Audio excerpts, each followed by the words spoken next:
नमस्कार, मैं हूं पंकज सिजारेजा। हमारा उद्देश्य है राष्ट्र से स्नेह, राष्ट्र का सम्मान। अब देखते हैं आज के दिन भर की टॉप हेडलाइन।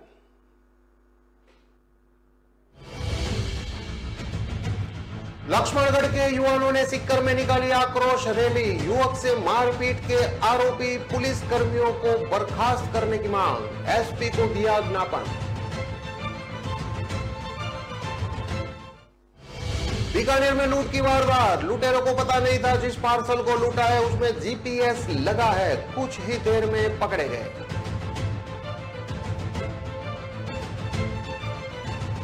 सुरक्षा एजेंसियों ने बनाया 57 लोगों का डोजियर। पीएफआई मामले में 26 जिलों में हुई थी छापेमारी। संगठन पर प्रतिबंध के बाद निगरानी तेज हुई। अब देखते हैं खबरें विस्तार से।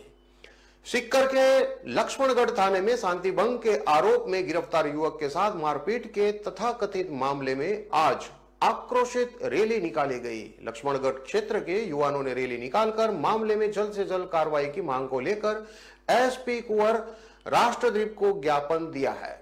रैली के दौरान युवाओं ने पुलिस के खिलाफ जमकर नारेबाजी भी की।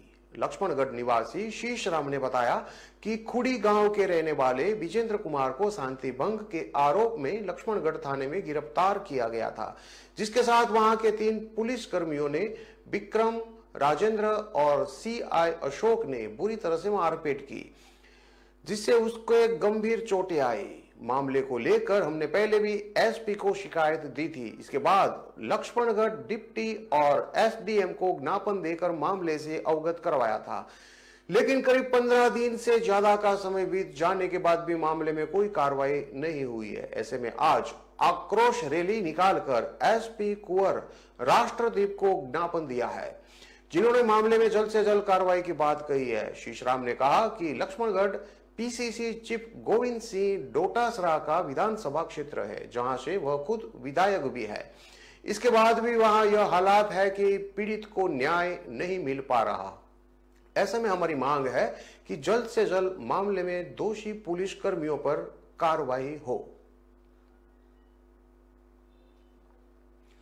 बीकानेर में सोने चांदी से भरे एक पार्सल की लूट करने वाले 5 युवकों को यह जानकारी नहीं थी कि जिस पार्सल को लेकर वो भाग रहे हैं उसमें जीपीएस सिस्टम लगा हुआ है। लूट के 2 घंटे बाद ही पुलिस ने इन 5 को दबोच लिया। दरअसल बुधवार सुबह अहमदाबाद से आए एक आंगड़िया के साथ पार्सल की लूटपाट हुई थी। इस पार्सल में लाखों रुपये के गहने थे। लूट के साथ ही पुलिस ने जीपीएस के आधार पर 5 जनों को गिरफ्तार कर लिया है। आज सुबह डूंगर कॉलेज के पास मिलन ट्रेवल्स पर अहमदाबाद से एक बस आई थी। इस बस में अहमदाबाद के जेठाभाई का एक पार्सल आया था। पार्सल आंगड़िया का कुरियर लेकर वो आया था, जिसमें सोने चांदी का सामान था। ये आंगड़िया एक कार में बैठकर तुरंत वहां से निकल गया। इस दौरान 5 युवकों की उस पर नजर थी। मिलन ट्रेवल से कुछ दूरी पर ही मनीष गार्डन के पास इस कार को रोक लिया गया। कुछ युवकों ने कार पर हमला किया और पार्सल लेकर भाग गए। इनके पास एक कार और एक बाइक थी। पार्सल लेकर आए आंगड़िया ने तुरंत अभय कमांड पहुंचकर इसकी शिकायत दर्ज करवाई। साथ ही बताया कि पार्सल में जीपीएस लगा हुआ है।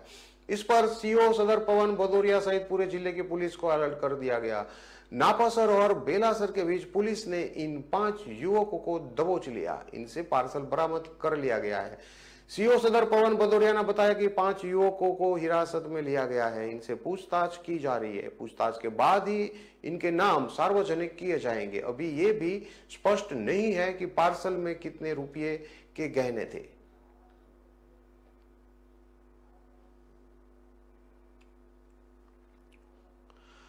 पॉपुलर फ्रंट ऑफ इंडिया यानी कि पीएफआई से जुड़े लोगों की तलाश में यूपी के 26 शहरों में एटीएस ने सोमवार रात में छापेमारी की। 57 लोगों को कस्टडी में लिया गया। इन सभी का डोजियर यानी कि बैकग्राउंड तैयार किया गया है। हालांकि मंगलवार रात होते होते ज्यादातर जिलों में इन लोगों पर सीआरपीसी 151 यानी कि शांति भंग और 107/16 यानी कि मुचलका पाबंद की कार्रवाई करते हुए छोड़ दिया गया।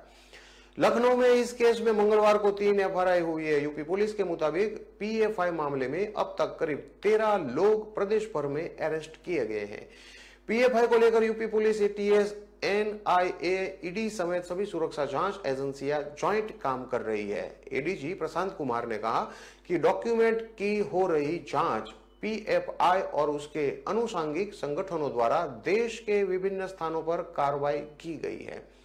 हिंसा एवं उक्त के सदस्यों की बढ़ती राष्ट्र विरोधी गतिविधियों के दृष्टिगत पुलिस, एसटीएफ एवं एटीएस ने 26 शहरों में एक साथ संस्था के पदाधिकारियों एवं सदस्यों के ठिकानों पर छापेमारी की थी, जिसमें कुल 57 व्यक्तियों को हिरासत में लिया गया था। उनके पास से मिले डॉक्यूमेंट्स की जांच की जा रही है। गाजियाबाद में भोजपुर थाना क्षेत्र के कलछीना गांव से एटीएस ने सोमवार रात 12 युवकों को कस्टडी में लिया था। दिन भर मोदीनगर थाने में अलग अलग सुरक्षा और जांच एजेंसियां इनसे पूछताछ करती रही। शाम 5 बजे इन्हें मुचलका पाबंद करके छोड़ दिया गया। बुलंदशहर के मोहल्ला फैसलाबाद के ओवैसी की पार्टी के जिलाध्यक्ष और कस्बा स्थान के से उठाए गए अधिवक्तों को भी शाम में सीआरपीसी 151 की कार्रवाई के बाद जमानत दे दी गई। मेरठ में खरखौदा, लिसाड़ी गेट और स्वरूपपुर से उठाए गए तीनों लोगों को मुचलका पाबंद और शांति भंग की कार्रवाई करके छोड़ दिया गया है। सहारनपुर में एटीएस ने सद्दाम नामक युवक को उठाया और पूछताछ के बाद छोड़ दिया। सद्दाम ने बयान दिया कि उसे एटीएस नहीं पुलिस उठाकर ले गई थी, वो भी जमीन के एक पुराने मामले में। पुलिस ने ये कहकर पल्ला झाड़ दिया कि हमें कुछ पता ही नहीं। मुजफ्फरनगर में 5 और शामली में 3 लोगों पर सीआरपीएफ 151 की कार्रवाई करके उन्हें भी रिहा कर दिया गया है। लखनऊ के अचराम गांव में एटीएस और एसटीएफ ने छापेमारी करके 7 लोगों को उठाया। इसमें एक व्यक्ति मजीद है। इस मजीद के खिलाफ लखनऊ के विभूति खंड पुलिस स्टेशन में 25 सितंबर को ही आईपीसी सेक्शन 120 बी, 121 ए, 153 ए, 195 ए, 295, 109 और गैर कानूनी गतिविधि रोकथाम अधिनियम की धारा 13 में केस दर्ज किया जा चुका है। एफआरआई में लिखा कि मजीद पीएफआई से जुड़ा था और देश विरोधी गतिविधियों में लिप्त था। एटीएस ने फिलहाल मजीद समेत 6 अन्य युवकों को कस्टडी में ले रखा है। इस मामले में मंगलवार को भी लखनऊ के विभिन्न थानों में 3 मुकदमे दर्ज किए गए हैं। गाजियाबाद में गांव कलछीना के मोहम्मद रिजवान ने बताया, सुबह 3:30 बजे पुलिस घर पर आई और मेरे वालिद यानी कि पिता को मोहम्मद नसरुद्दीन को उठाकर ले गई। मेरे वालिद साहब के खिलाफ कोई सबूत नहीं है, कोई संगठन से ताल्लुक हो या कोई फोटो हो। पुलिस ने सरासर पूरे गांव में आतंक मचा रखा है। हमारे खिलाफ न कोई एफआरआई है और न कोई शिकायत। हमने उठाकर ले जाने की वजह पूछी तो कुछ नहीं बताया। हमारे वालिद साहब को उन्होंने कपड़े भी नहीं पहनने दिए। हमसे कुछ दिन पहले फोटो और आधार कार्ड लिया गया था। सब चीज जमा हो चुकी थी। फिर हर 2-4 दिन से टीम के लोग हमारे घर पर रोजाना आ रहे थे, हमसे बातचीत कर रहे थे। कल शाम हमारे वालिद साहब मास्टर नसरुद्दीन भोजपुर थाने में बैठे रहे। अगर कोई दिक्कत होती तो तभी बता देते।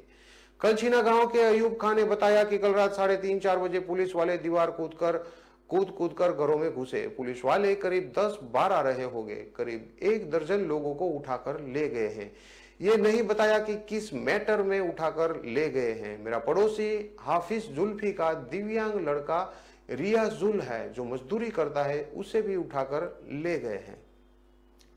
बुलंदशहर के कस्बा शियान के अधिवक्ता अफजाल को एटीएस ने कस्टडी में लिया था। अफजाल के पिता नईम अहमद ने बताया, रात 3:10 पर करीब 50-60 पुलिस वाले घर पर आए, सीढ़ी लगाई और दीवार फांदकर घर में घुस आए और अफजल को लेकर चले गए। मैं थ्याला कोतवाली पर पहुंचा तो पुलिस वालों ने कहा, चचा अब तुम जाओ, कल सुबह 11 बजे आना। सहारनपुर के सद्दाम हुसैन को भी पुलिस ने उठाया और पूछताछ के बाद छोड़ दिया। सद्दाम ने बताया, मेरे वारंट थे इसलिए स्थानीय थाने की पुलिस उठाकर ले गई थी। जमानती थाने पर चले गए, इसलिए इंस्पेक्टर ने वारंट रिकॉल करके जमानत दे दी। मेरा पुराना मुकदमा है, उसकी मैंने पैरवी नहीं की थी। न हम पीएफआई को जानते हैं और न हमसे इस बारे में पूछताछ हुई है।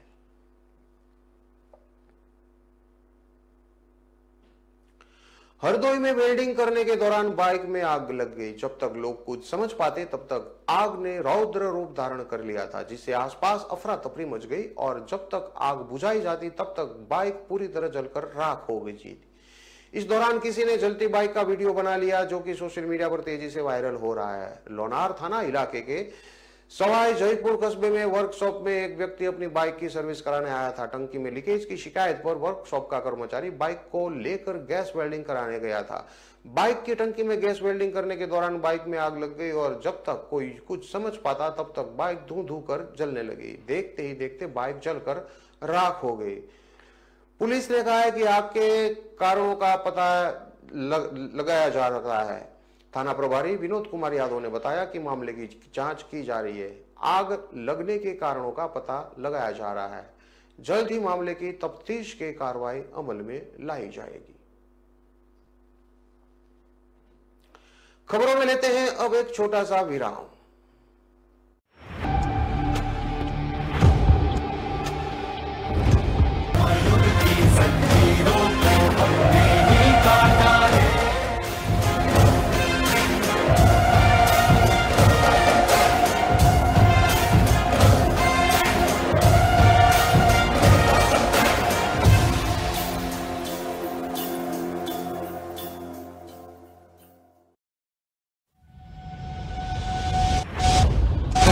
लहरों से डरकर नौका पार नहीं होती, कोशिश करने वालों की कभी हार नहीं होती।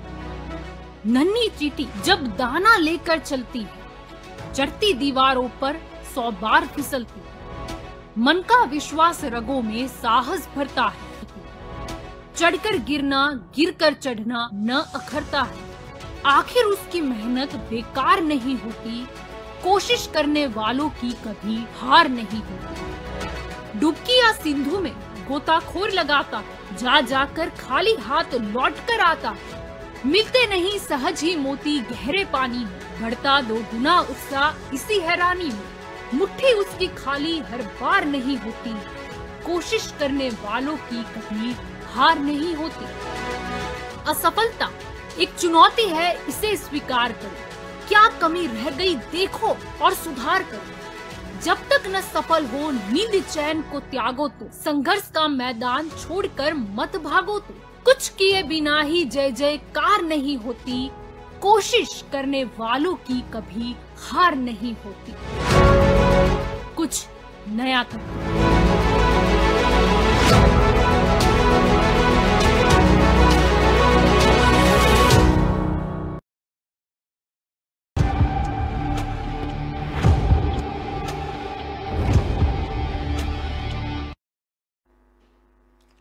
विराम के बाद एक बार फिर से आपका स्वागत है। अब देखते हैं आगे की और खबरें। डॉक्टर भीमराव अंबेडकर विश्वविद्यालय के अधिकारियों ने 2 दिन पहले राज्यपाल के सामने अपनी जमकर तारीफ की। विश्वविद्यालय में सब कुछ सही बताया, मगर हकीकत यह है कि विश्वविद्यालय प्रशासन द्वारा सही तरीके से परीक्षा का संचालन तक नहीं कराया जा रहा है। अब नया मामला बीएड परीक्षा का है। बुधवार को हुई बीएड द्वितीय वर्ष की परीक्षा में विश्वविद्यालय ने अंग्रेजी में ही प्रश्न पत्र भेज दिया। इससे हिंदी में परीक्षा देने वाले छात्रों को परेशानी हुई। अपनी गलती सामने आने के बाद विश्वविद्यालय ने परीक्षा को निरस्त कर दिया है। डॉक्टर भीमराव अंबेडकर विश्वविद्यालय द्वारा बीएड प्रथम और द्वितीय वर्ष की परीक्षा कराई जा रही है। परीक्षा में करीब 48,000 छात्र छात्राएं सम्मिलित है। बुधवार को सुबह की पाली में बीएड द्वितीय वर्ष एनवायरमेंट एजुकेशन की परीक्षा थी। जब परीक्षार्थियों के सामने प्रश्न पत्र आया तो वो केवल अंग्रेजी में था। अंग्रेजी में प्रश्न पत्र देखकर हिंदी में पेपर देने वाले छात्र परेशान हो गए। उन्होंने इसकी शिकायत की, मगर केंद्रों पर केवल अंग्रेजी का पेपर होने के चलते उन्हें इसी प्रश्न पत्र पर पेपर देने को कहा गया। जैसे तैसे छात्रों ने अंग्रेजी के प्रश्न पत्र में उत्तर दिए। छात्र विष्णु पचौरी ने बताया कि पेपर हिंदी और अंग्रेजी में आता है, मगर बुधवार को केवल अंग्रेजी में पेपर आया। इससे बहुत परेशानी हुई। विश्वविद्यालय को दोबारा पेपर कराना चाहिए। छात्र सचिन पचौरी का कहना है कि पूरा पेपर अंग्रेजी में आया है, ये विश्वविद्यालय की लापरवाही है। हमें अंग्रेजी में पेपर सॉल्व करने में दिक्कत आई। परीक्षा केंद्र पर शिकायत की तो उन्होंने विश्वविद्यालय की जिम्मेदारी बताते हुए हाथ खड़े कर दिए। विश्वविद्यालय की गलती के चलते हजारों छात्रों को परेशानी हुई है। विश्वविद्यालय के अधिकारियों को जब केवल अंग्रेजी में पेपर आने की जानकारी हुई तो उन्होंने परीक्षा केंद्र पर पेपर को हिंदी में ट्रांसलेट कराने की कोशिश की, मगर 4 सेट होने के कारण यह आसान नहीं था। ऐसे में परीक्षा समाप्त होने के बाद इस परीक्षा को निरस्त कर दिया गया है। परीक्षा नियंत्रक ओम प्रकाश ने बताया कि बीएड द्वितीय वर्ष एनवायरमेंट एजुकेशन के पेपर केवल अंग्रेजी में छपा गया, इस कारण ये परीक्षा स्थगित कर दी गई है। परीक्षा कब होगी इसकी अगली तारीख शाम तक जारी कर दी जाएगी। डॉक्टर भीमराव अंबेडकर विश्वविद्यालय के परीक्षा संचालन पर सवाल खड़े हो गए हैं। पहले भी विश्वविद्यालय की मुख्य परीक्षा का पेपर लीक हो चुका है। इसके बाद BAMS कॉपी कांड में भी विश्वविद्यालय की काफी किरकिरी हुई है। इसके बाद अब बीएड का हिंदी में पेपर न छपने से भी अधिकारियों की कार्यशैली पर सवाल खड़े हो रहे हैं। हरदोई के बदौली थाना क्षेत्र में रिटायर्ड होमगार्ड और उसकी पत्नी की गला काटकर हत्या कर दी गई। होमगार्ड संतराम और उसकी पत्नी कैलाशा की धारदार हथियार से गला रेत कर हत्या की गई है। दोनों के शव कमरे में मिले हैं। घटना बदौली थाना क्षेत्र के काईमऊ की है, जहां रिटायर्ड होमगार्ड और उसकी पत्नी रहते थे। इसी दौरान किसी ने मौका पाकर दोनों की धारदार हथियार से गला रेत कर हत्या कर दी है, जिससे पूरे गांव सहित इलाके में भारी हड़कंप मच गया है। सूचना पर पहुंची पुलिस जांच में जुटी है। पुलिस के आला अधिकारियों को जब जानकारी हुई तो वह भी मौके पर पहुंच गए। घटनास्थल पर एसपी राजेश द्विवेदी सहित CO बधेलोई और ASP पूर्वी मौजूद है। सभी घटना के बारे में जानकारी ले रहे हैं। पुलिस का कहना है कि घटना को अंजाम देने वाले आरोपियों को जल्दी गिरफ्तार किया जाएगा। हालांकि पति पत्नी की मौत से परिजनों सहित पूरे गांव में कोहराम मच गया है। घटना के बाद से गांव में दहशत का माहौल है। मामले में एसपी राजेश द्विवेदी ने बताया कि बदौली थाना क्षेत्र में एक बुजुर्ग दंपति की गलारेत कर हत्या की गई है, जिसमें CO बघौली के नेतृत्व में टीमों को लगाया गया है। जल्द ही पूरे मामले का खुलासा किया जाएगा। घटना में शामिल दोषियों को गिरफ्तार कर जेल भेज दिया जाएगा। सूत्रों के मुताबिक रिटायर्ड होमगार्ड और उसकी पत्नी की हत्या के मामले में IG लक्ष्मी सिंह भी मौके पर जाएगी।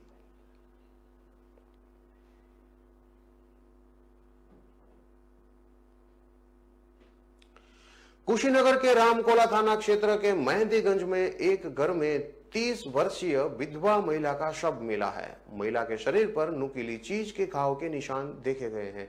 इस हत्या ने 2 मासूमों को अनाथ कर दिया है। पुलिस शक के आधार पर 3 लोगों को हिरासत में लेकर पूछताछ कर रही है। पुलिस अधीक्षक ने मौके का निरीक्षण किया और जल्द खुलासे का दावा भी किया है। मेहंदीगंज चौराहे पर स्थित प्राथमिक विद्यालय के पीछे बने मकान में 30 वर्षीय विधवा महिला पूजा रहती थी। 1.5 साल पूर्व सड़क हादसे में पूजा के पति राजेश की मौत हो गई थी। पति की मौत के बाद अपने 2 बच्चों 5 वर्षीय शिवम और 2 वर्षीय सुंदरम के साथ अपनी 20 वर्षीय छोटी बहन अंजू के साथ मजदूरी कर गुजरान कर रही थी।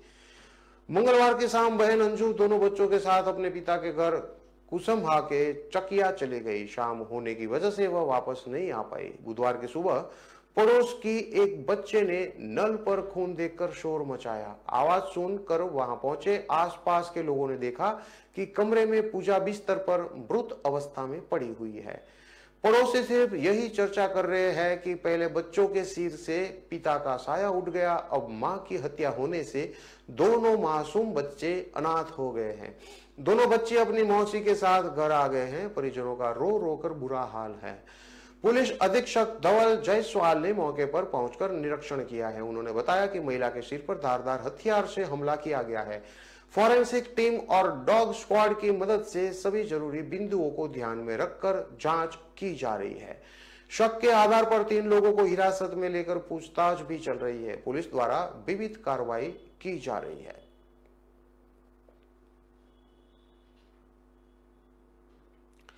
ये सारी खबरों को विस्तार से पढ़ने के लिए आप हमारे वेबसाइट का भी प्रयोग कर सकते हैं। हमारा वेब का पता है www.kalamkartavya.com। हमारी कलम ही हमारा कर्तव्य है के उद्देश्य के साथ खबरों को आप राष्ट्र प्रथम के साथ देखते रहिए। नमस्कार।